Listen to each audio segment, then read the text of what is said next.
Gracias por continuar con nosotros a esta hora de la mañana.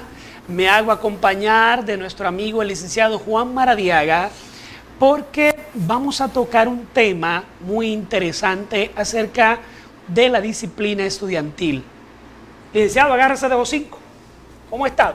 Un placer, muy bien, gracias a Dios. Qué bueno. Juan, hablar de la disciplina, bueno, desde que existe el hombre, siempre han habido muchachos, unos más destacados que otros, pero unos pueden ser destacados en ciertas materias, otros no son tan fluidos. Sí. O sea, eso es un sube y baja entre los estudiantes. Un estudiante rara vez, un estudiante 100 de 100, 90 de 90 en las 5 o 4 materias principales. Sí. Pero ¿cómo se puede definir la disciplina en un estudiante? Ok, bueno, buenos días, un placer. Bueno, en primer lugar, es una excelente pregunta. Solo quiero comenzar lo que yo siempre digo. Definamos primero nosotros como humanos. Yo siempre digo, somos seres psicobiosociales. Una palabra ahí un poco fumada, como digo, psicobiosociales. Es decir, nosotros como seres humanos tenemos esas influencias. Bueno, Gardner, que es un psicólogo que habló de las inteligencias múltiples, ya agregó la inteligencia espiritual. Entonces, somos seres psicobiosociales espirituales. ¿Por qué traigo esto a colación? Porque nosotros tenemos influencia de nuestra psicología, de nuestra psique, lo que somos, lo que traemos como personas, nuestra personalidad. Tenemos influencia biológica, nuestra herencia, lo que me heredó mis padres, lo que me heredaron mis ancestros. Y también tengo influencia con quien crecí, a quien imité, quiénes fueron mis mentores, qué ejemplos me dio mi padre, qué ejemplos me dio mi madre, cómo fueron con mis hermanos, etc. Entonces, si voy a una definición de disciplina, pues es un hábito. Claro. ¿Verdad? La disciplina básicamente es una metodología, una forma de hacer algo, una organización, pero al final es un hábito.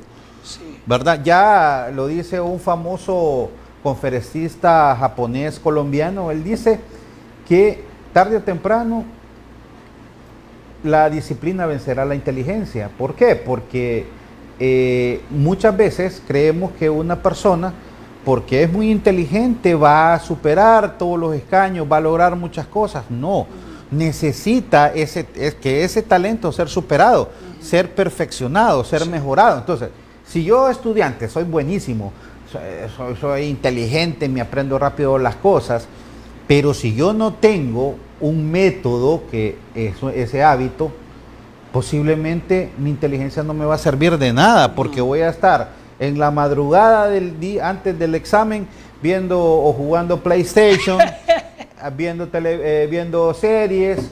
Entonces al día siguiente, aunque tenga el talento, no es disciplinado. Tiene el talento, pero no es disciplinado. Exactamente. Y hay otro pensador norteamericano que se llama John Maxwell, que habla un librazo, por cierto, si alguien no lo tiene, yo se lo puedo compartir, se llama el talento nunca es suficiente. ¿Verdad? Es un librazo. Entonces, ¿cuál es mi punto aquí, estimados? Tenemos que ser disciplinados, pero primero hacer de esa disciplina un hábito, ¿verdad? Pero depende de quién recibí estímulos. Si, por ejemplo, yo en mi casa nunca vi a mi padre tomando un libro, nunca vi a mi padre estimulándome, Juan, estudiar, ¿qué estás haciendo? O tener este espacio, porque, ojo, para estudiar también se tiene que tener ciertas cositas que son importantes. Por ejemplo, no voy a estudiar donde pasan los vehículos, en la ventana, me molesta. En la ventana donde pasan los vehículos de la calle. No voy a encender el tele. O con el televisor. No te preocupes, que yo puedo hacer 2 cosas al mismo tiempo. Puedo estudiar y puedo ver la serie. Mentira. Ya me va a decir, ese es un refrán de la mujer. Nosotros las mujeres podemos hacer 2 cosas a la vez. Así nos dicen las mujeres. Así dice. ¿Verdad? Pero el problema es que nuestro cerebro tiene que estar enfocado para poder aprender. Juan, pero hablando de eso, la disciplina tiene que tener una rutina diaria. Sí. Si no se tiene una rutina, como usted dijera, el lugarcito, la comodidad del ambiente. Hace muchos años yo hacía guiones. Sí. Y yo me iba a una montaña a inspirarme, donde solo escuchar el ruido de los pájaros y la brisa de los árboles. Sí. Pero si me pongo, yo por ejemplo, puedo estar viendo una película y estar editando algo, pero eso no necesita mayor concentración. Pero si tengo que leer un libro, necesito tener esa disciplina para mantener ese hábito educativo. Sí. Porque de lo contrario no crece. Claro, porque lo que pasa es que ahí hay otros elementos, hay factores de concentración, hay factores de estar enfocado, ¿verdad? De que utilizar nuestra memoria selectiva, hay un montón de factores ahí. El punto acá es que al hablar de disciplina en estudio es no solo ser, les voy a poner mi ejemplo como estudiante, yo no soy inteligente, pero sí soy aplicadísimo. Ahí está la diferencia. Entonces, por ejemplo, me acuerdo yo que estaba en la universidad, a mí, bueno, ya se imaginan, tenía más pelo y menos panza, jugaba fútbol y había el domingo generalmente yo me echaba 3 partidos de fútbol, imagínense. 3 potas. Partidos de 90 minutos en Tegucigalpa, me gustaba ir a jugar a los campos. El punto es que, pero yo si el lunes tenía examen, a mí no me movía nadie. Nadie ¿Y eso le qué? hablaba de fútbol. Me iban a tocar la puerta. Ay, Juan, hoy tenemos partido. Sorry, tengo examen el lunes. Entonces, ¿qué pasaba? Esa era una disciplina para mí. Claro, claro. Esa era una forma. Pero era inviolable. Exactamente. Entonces, muchas veces queremos que nuestros hijos sean aplicados, que saquen excelentes notas, pero no les damos el marco referencial para que pueda lograr eso. Eso en primer lugar. Y segundo, no sabemos realmente cómo nuestro hijo aprende, porque ese es uno de los errores que tenemos también en nuestras escuelas. Juan, le voy a contar una experiencia nuestra. Sí. Mi hija, allá, gracias a Dios, nosotros tenemos un estudio dentro de la casa y ahí está la computadora y todo, y ella va y le digo yo, mira, si te vas a meter en el estudio, cierra la puerta. ¿Por qué? Porque si yo me reí, papi, ¿de qué te ríes? Le digo. Ella ya quiere saber de qué se está Ella ya riendo. quiere saber. Okay. Entonces, a veces, ahora lo que ella hace que muchas veces es que o se encierra en el estudio o se encierra en su habitación Sí. a estudiar. Sí. O sea, nosotros como padres tenemos que buscarle la forma de saber qué distrae a nuestros Sí. hijos. Sí, yo creo que a eso en psicología se llama economía de fichas o hacer una negociación con nuestros hijos. Porque sí lo podemos hacer, como padres podemos decir, mira hijo, si están en educación bilingüe de junio, mira en junio vos salís y vamos a ir de vacaciones. Pero vos durante todo este tiempo, fines de semana y todo, a estudiar, papayito. Bueno, Juan, A estudiar. Entonces esas metas y estrategia, ahí está la primera estrategia. Metas y estrategia. O sea, es decir, negociar con nuestros hijos, vacaciones, lo que sea, lo más simple, a lo más grande, pero el punto es que nuestro hijo ya sabe que no es que el fin de semana se va a ir de party. Sí. Yo Mira, ya negocié con él. Yo le voy a decir una cosa. Con mi hija, yo no aguanto, me quedé aplazado. No. Ah, bueno. Usted me dice a mí, Wander, ¿por qué? Bueno, porque a mí me cuesta mucho eso. Sí, claro. Ella cuesta. no trabaja, Claro. solo se dedica a estudiar, a comer y a sus demás cositas y ayuda de vez en cuando en la casa. Pero yo no le quito, no le pongo responsabilidad cuando sé que ella está estudiando. Claro. Entonces, ¿qué pasa? Yo no entiendo cómo hay padres que dicen que mi hijo se me quedó aplazado.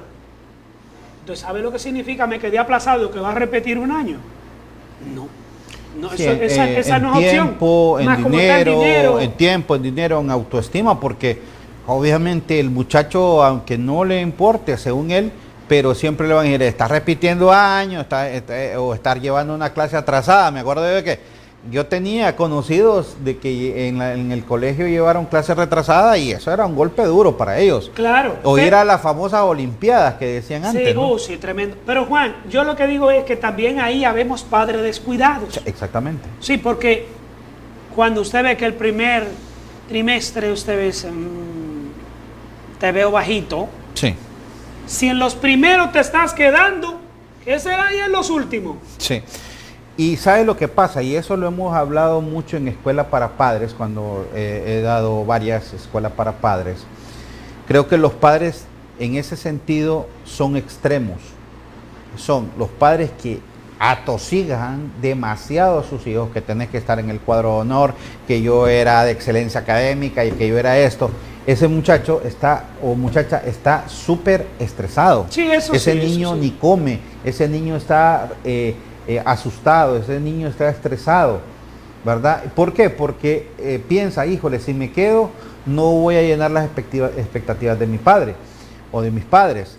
Y está el otro extremo, el padre que no se mete en nada, el padre que lo deja hacer lo que quiere, el padre que yo te veo estresado, dijo, ¿sabes qué? Vení, te vamos a pasear, que no sé cuánto, ahí deja el estudio, yo hablo con la maestra para que te ponga el examen otro día.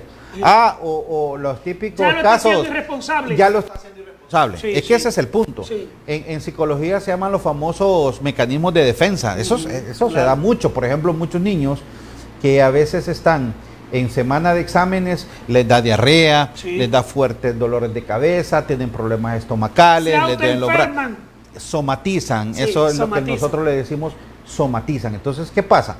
El padre lo consiente, ay, mi hijo está enfermito, que pobrecito, ya llamó a la maestra, mire, el lunes no va a hacer examen fulanito porque pasó muy mal el fin de semana, no te preocupes. Entonces, ¿qué pasa? El problema es lo que estamos sembrando hoy. Exacto, la disciplina es sembrar hoy para cosechar mañana. Porque ¿qué va a pasar? Es estudio, claro, es estudio. Es un modelaje, yo le llamo modelaje, pero ¿qué va a pasar cuando ese muchacho trabaje? Juan, es que mire, el otro día, mire, usted ha escuchado que nosotros, en los mayorcitos, le decimos a los hijos, cuando tú ibas, ya yo venía de regreso. Sí. Entonces, ¿pero qué significa esto? Cuando yo veo que mi hija de repente, o sea, estoy hablando con Juan, estoy consultándole, como él es el experto, y estoy poniendo a mi hija de ejemplo. Sí. Cuando mi hija me dice, papi, tengo un dolor X, 2 horas o una noche que está estudiando para no ir a agarrar el examen, y yo, no, esa yo no te la aguanto. Claro. Porque uno, ahí es que se debe aplicar, cuando tú ibas ya yo venía, o sea... Y el padre conoce a su hijo. Y el padre conoce a su hijo, Juan, no puede venir inventando, o sea, ya uno lo sabe, los dolores menstruales, que el dolor, o sea, pero si la niña se ha pasado 3 horas en la computadora haciendo otras cosas, pero nada de clases, ajá, ¿y por qué te quedaste? ¿Por buena o por mal estudiante? Entonces, Juan, la siguiente pregunta va ahora. ¿Cómo debe el estudiante buscar estar enfocado sin distracciones?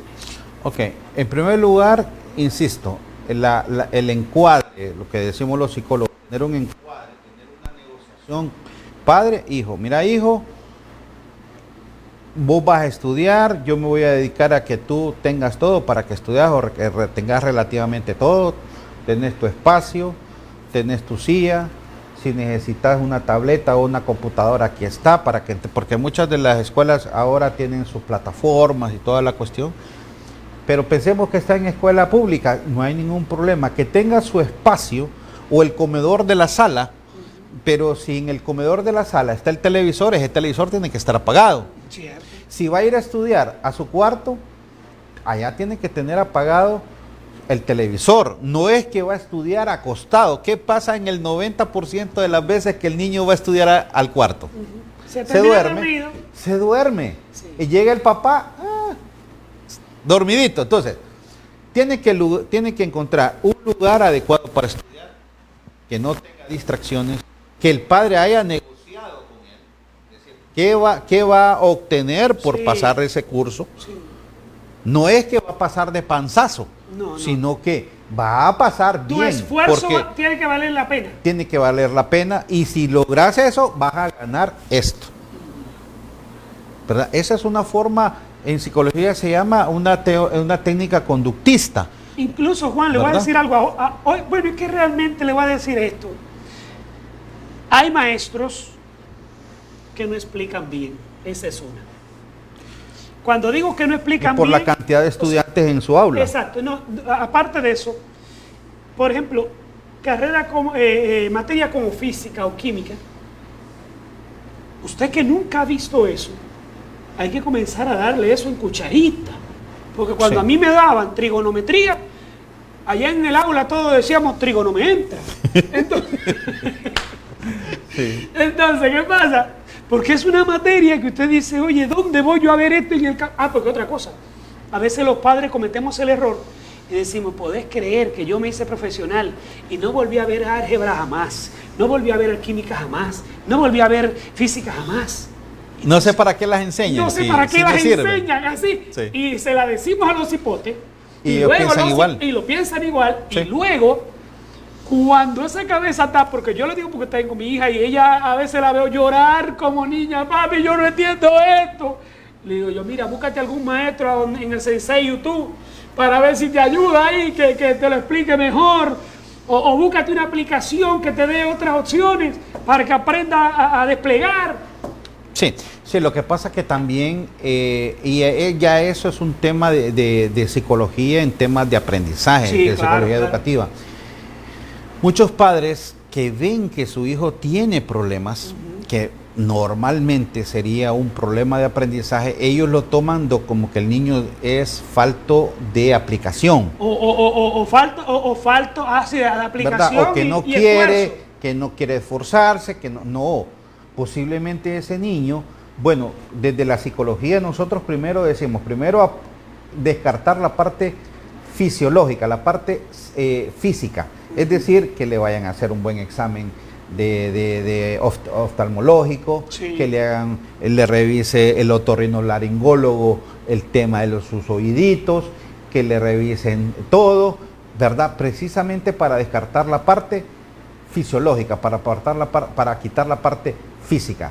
Y luego, entonces, si todo está bien, no hay ningún problema, entonces ahí pasar a la parte psicológica. Es decir, un niño puede tener dislalia, puede tener dislexia, puede tener problemas de aprendizaje, puede tener TDAH, puede tener cualquier problema de aprendizaje y eso le está impidiendo aprender adecuadamente. Pero como el padre no sabe ese tipo de cosas, por eso es importante lo que usted me acaba de preguntar, la importancia del maestro. Sí. El maestro también identifica esas situaciones y dice, vengan padres, a ver, mire, fulanito, yo le enseño, me siento con él, le enseño con manzanitas, con naranjitas y él no aprende. Creo que hay que buscar la forma de evaluarlo O aparte de para eso, ver si tiene algún problema de aprendizaje. Juan, yo tenía este problema con mi hija y como le dije, estoy tomando a mi hija de ejemplo. Ella me dijo, papi, tengo problemas en matemática cuando estaba en 6º grado. Sí. ¿Qué hice yo? Le contraté una maestra ¿Un tutor? particular, una tutora, Sí, para que le enseñara eso. así es. Sí. Ya que siguió ya en el bachillerato, me dijo, hay una materia, papi, que yo no la entiendo bien, pero hay algo bueno, me dice. El maestro se ofreció para darnos clases particulares gratuitas, Excelente. online. Porque a veces, Juan, a todos nos llegó el día que tuvimos pena. Claro, que nos dio por vergüenza. supuesto. Y que de repente dijéramos, ¿y cuántos son 2 por 2? Es que van a decir que soy bruto. Y de allá sale el compañerito, es que sos dunda. ¿Cómo no te vas a saber esa tonterita? Entonces la gente queda así como que dice, ¿levanto el brazo o no lo levanto? Es así, como es así. Anda así. Sí. Pero sabe que estadísticamente hay un punto estadístico que dice que aprende más el que pregunta más. Mi Y abuelo, como- decía, el que pregunta no ofende. Sí.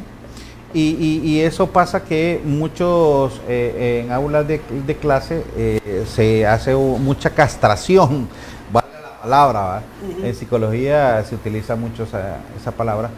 ¿Qué significa? Que muchos niños dejan de preguntar precisamente por lo que usted acaba de decir. Sí. Alguien le dijo, si preguntas sos tonta, no sabes 2 más 2. Entonces, ay, híjole, si hago esta pregunta, o por ejemplo, me acuerdo yo que en la universidad tenía una maestra de mis mejores catedráticas que decía, si van a preguntar, hagan preguntas inteligentes. Me acuerdo yo como... Pero hay muchos elementos dentro del aula que, porque lo decía Einstein, si yo quiero medir a un mono, a un elefante, a un pescado, a un tigre, a un oso, que si tiene la habilidad de subirse a un árbol, muchos de esos animales van a quedar reprobados. Sí. El pez no puede. Sí. Entonces, lo mismo pasa con nuestros niños. A veces que nos preguntamos, pero yo con este niño hice un encuadre, negocié, tiene un espacio donde estudiar, le doy todo, la comidita, le pago una buena escuela, inclusive le pago autobús para que lo vengan a dejar. Pero ¿por qué no aprende? ¿Por qué saca malas notas? ¿Por qué esto? ¿Por qué lo otro? Pero no se ha preguntado el padre que posiblemente tenga un problema de aprendizaje. Pero Juan, también yo le voy a decir otra cosa, y es que cuando mi hija la veo que llega con una nota baja, sí. Cuando llega me dice, papi, hoy no me fue bien, me saqué 88, me saqué 80, yo le digo yo, hija, tranquila. Claro. Que en la carrera 1000 participan, solo uno es el ganador. Sí. Pero el que llega en quinto lugar no se siente perdedor. Sí. Porque 995 están atrás de él. Y le voy a decir algo, les voy a romper un paradigma a muchos padres y con mucho respeto lo que les voy a decir. Ser de excelencia académica no significa éxito. No, no, hombre, no. Eso que quede claro. No. Ser de excelencia académica no significa éxito. ¿Por qué?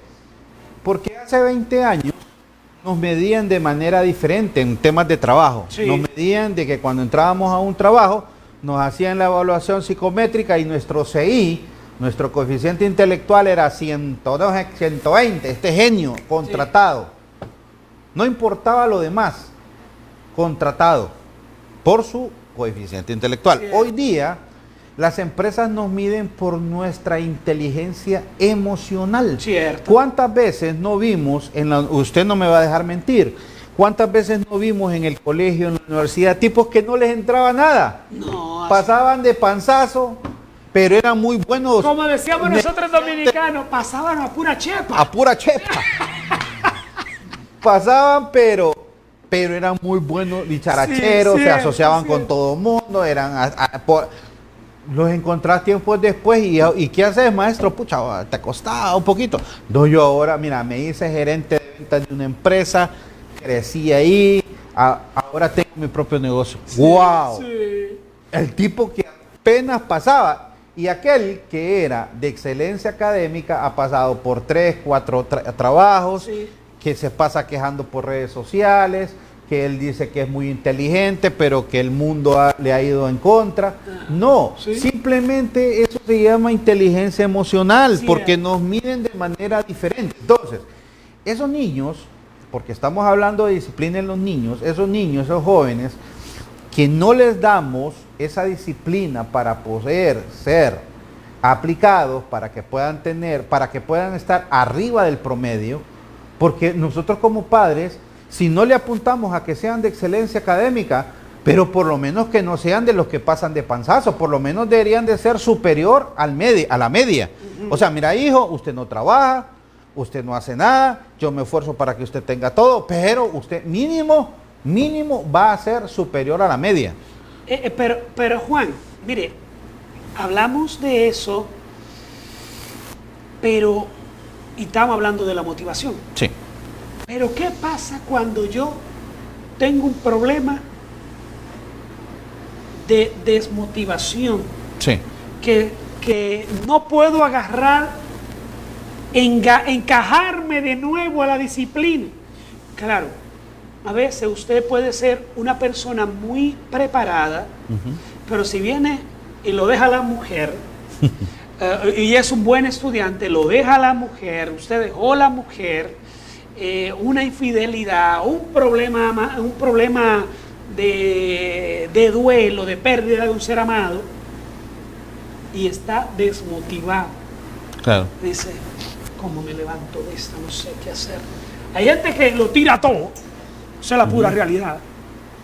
Esto es esta carrera a la porra. ¿Sí? Sí. Porque me dejó la novia, que aquí, que allí. Mi papá murió y era lo que me motivaba y ya yo no sé qué hacer. Es que ese es el problema, mi estimado. Por eso es lo que dice Yokoi Kenji, que la disciplina vencerá la inteligencia. Cierto, ¿Por qué? sí. No siempre voy a estar motivado. Sí, Hay gente que está muy bien en su trabajo, pero hay lunes que no se quieren levantar. cierto. ¿Qué lo hace levantarse para ir a trabajar? La disciplina. Sí. Entonces, sé que muchas de las circunstancias que usted mencionó, que pierde un trabajo, que pierde un familiar, que pierde esto. Vaya, le voy a poner un ejemplo. Yo perdí a mi padre que hace un par de meses, pero un lunes yo tenía que levantarme precisamente a dar una conferencia y yo tenía que levantarme. Sí. En el fondo no quería, porque uno transmite energía, transmite motivación, transmite que todo esté bien, pero yo en mi corazón tenía luto, pero mi responsabilidad, Sí, era mayor. mi disciplina en este caso era mayor. Entonces, ¿qué pasa? Estamos en cultura donde las personas que le pasó eso tiene derecho a morirse, tiene derecho a tirarse en el ataúd, tiene derecho a no Sí. ir a trabajar, tiene derecho Y que le a justifica. faltar. Por eso, la cultura No dice la gente y que tiene justificación. está justificado, tiene justificación porque Sí. pobrecito. No, tenemos que cambiar esa cultura, Cierto. tenemos que decir, bueno, sí está bien, va a pasar por un proceso de duelo, que va a pasar, pero eso lo tiene que superar. Sí. Porque si toda la vida lo pasamos alcahueteando, si toda la vida lo pasamos chineando, como Sí, decimos, sí, entonces, ¿qué va a pasar? El problema es que lo sembramos, insisto, por Sí. eso es que es tan importante ver la psicología dentro de ese aspecto psicológico y de la parte de la cronología. Por ejemplo, un niño que aprendió a imitar a los 5, a los 10 años a sus padres que le dieron disciplina, que le dijeron estudiar, hacer tareas y todo eso, ese niño cuando tenga 30 años, 35 años, cuando tenga su jefe o tenga su propio negocio, para él no va a ser difícil levantarse y hacer las cosas. Claro. Pero cuando no se le exigió, cuando no le dijeron hay que aprender, Se le dio todo. cuando se le dio todo, este niño obviamente va a decir, no tengo problema. Es como cuando, a mí ha pasado varias veces, cuando el cliente pide a un emprendedor, mire que necesito que me haga tal cosa para dentro de 15 días, ¿verdad? Pongo un ejemplo, fuimos a un tema de talabartería porque necesitábamos darle unos regalitos a unos clientes y llegamos 15 días antes. Imagínese. Mire que 15 días antes necesitamos que Es tiempo y le puedo haber dicho que sí o que no. unos llaveritos sencillos que lleven todo Personalícelo. 15 días. Conociendo nuestra cultura, llegamos 3 días antes. No los habían hecho. Ni siquiera los habían empezado. Ni siquiera cortado. No, nada. ¿Sabe qué? Tuvimos que suspender eso y buscar otro regalo. Entonces, ¿qué pasa? Lo más seguro que ese señor talabartero fue criado de esa manera, Sí, dejando sí. las cosas a última hora, Sí, sí. no siendo responsable, no teniendo disciplina y esperando de que el cliente le entienda. Sí, entiéndame que mire, que estaba arreglando este par de zapatos. O sea, es decir, el par de zapatos costaba 500 pesitos y nuestro negocio costaba 10,000 lempiras y él no supo equilibrar qué era más importante, ¿va? Oye, Juan, llega, hace 2 días hablaba yo con un empresario de Roatán y me dice a mí que tenía su carro en el taller. 2 días el carro en el taller, cuando va le dice el mecánico, no, mano, es que yo tengo problemas, que aquí, que allí, que por aquí, que mi mujer, que tengo deuda. Dice, ¿y a mí qué me importan tus deudas? Claro. Yo te traje aquí mi carro para que tú me lo arregles. O sea, hay que aprender, le voy a decir una palabra capital, apréndasela. Priorizar. Así es. Si usted enseñó a su hijo o usted actúa vagamente en su trabajo, mi hija me dice, oye papi, yo no estoy en la escuela ya, ¿por qué te levantas tan temprano? Y yo le dije, porque acuérdate que yo soy el que trabajo aquí, ¿no? Claro, claro.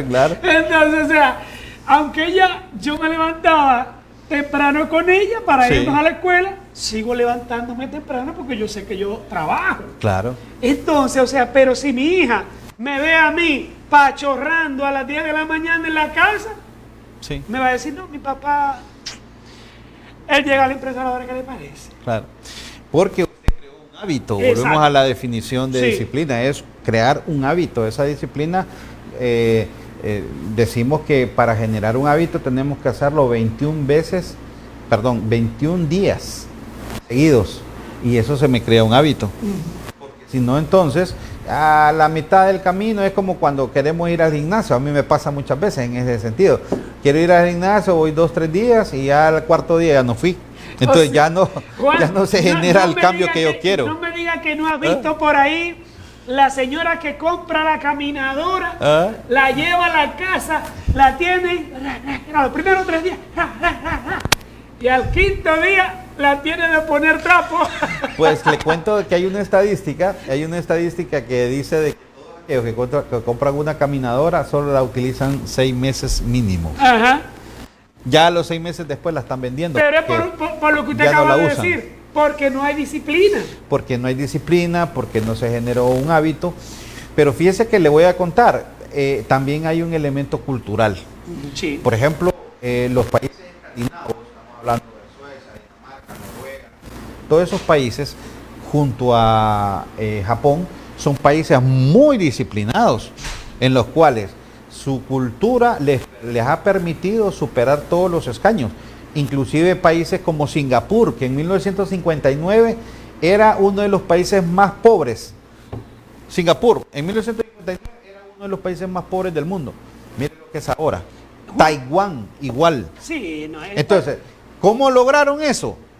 La primera valor, el primer valor que le impregnaron a sus ciudadanos, disciplina. Hay que ser disciplinado. Y esa disciplina, por ejemplo, sigo con el tema de Yokoi Kenji, dice que primero, para lograr disciplina hay que ser organizados. Por eso es importante, el muchacho si va a estudiar, que sea un lugar adecuado, que ser puntuales. Miren qué importancia de la puntualidad. Claro que sí. Algo más, Juan, que quiero preguntarle. ¿Qué impacto crea la disciplina en un estudiante? En primer lugar, es una persona competente. ¿Verdad? Los expertos dicen de que para ser competentes hay varios elementos. En primer lugar, que tenga intereses, que tenga actitud, que tenga aptitud. ¿Verdad? Son dos cosas diferentes. Actitud en este caso son la forma de pensar y las aptitudes con P son las habilidades, los skills, como se dice en el mundo anglosajón, y por último el conocimiento. De hecho, cuando yo doy charlas para jóvenes, yo les hablo a los jóvenes del triángulo del éxito, que tiene esas 3 cosas. El triángulo del éxito es actitudes, aptitudes y conocimiento. Entonces, ¿qué genera la disciplina? Genera gente competente, genera gente que tiene hábitos adecuados para lograr metas. Es una Y persona tiene que muy puede buenas tener recompensas. que puede tener una visión a largo plazo, decir, yo voy a lograr esto y lo voy a hacer así. Son las personas que enfocadas en su vida. Porque hay un gran problema cultural en nuestro país, estimados. Tenemos muy poca cultura del enfoque, o una filosofía de vida. Si usted hace una encuesta, la mayoría de la gente hoy se levantó pensando que iba a trabajar, comer, ir al baño y nada más. Sí. Y así se fue el año. Y así se van 10 años.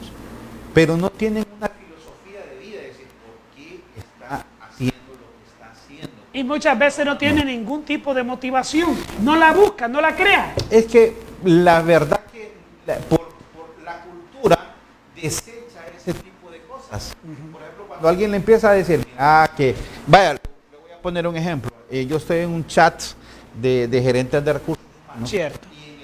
Habla acerca de qué problemática tiene la muchachada con el manejo financiero, ¿verdad? Que malgastan su 13º, su 14º y malgastan su salario. Entonces la estrategia que hacen las empresas por medio de recursos humanos es darle charlas a sus empleados sobre economía familiar. Sabe que cuando los chicos o los empleados van a esas charlas, van a regañadientes. Hay pérdida de tiempo esto. Y están más endeudados que mi abuela. ¿Pero por qué? Porque no hay una filosofía, no hay una cultura, no tenemos esa visión. Entonces, ahí lo que tenemos que ir trabajando es crear una cultura, crear una visión y que las personas puedan tener una visión de largo plazo. Bien. Pero ¿dónde se siembra eso? En los chicos. Sí, así de sencillo. Y en la casa, desde muy joven. Desde muy jóvenes. Bien, señores, una alegría como siempre compartir con el licenciado Juan Maradiaga, tema tan interesante como la disciplina en los estudiantes. Usted que está en casa, en este momento vamos a permitir que Juan se despida de ustedes y les diga dónde él presta sus servicios profesionales. Un placer, mi nombre es Juan Maradiaga, me pueden encontrar en redes sociales, en TikTok, Juan Maradiaga Guías. Hay excelentes TikTok ahí que les puede servir. Teléfono 94 71 06 96 para consultas o citas. Así que estamos a la orden. Usted que está en casa, no me cambie, que en breve regresamos con más aquí en JBN Televisión Internacional.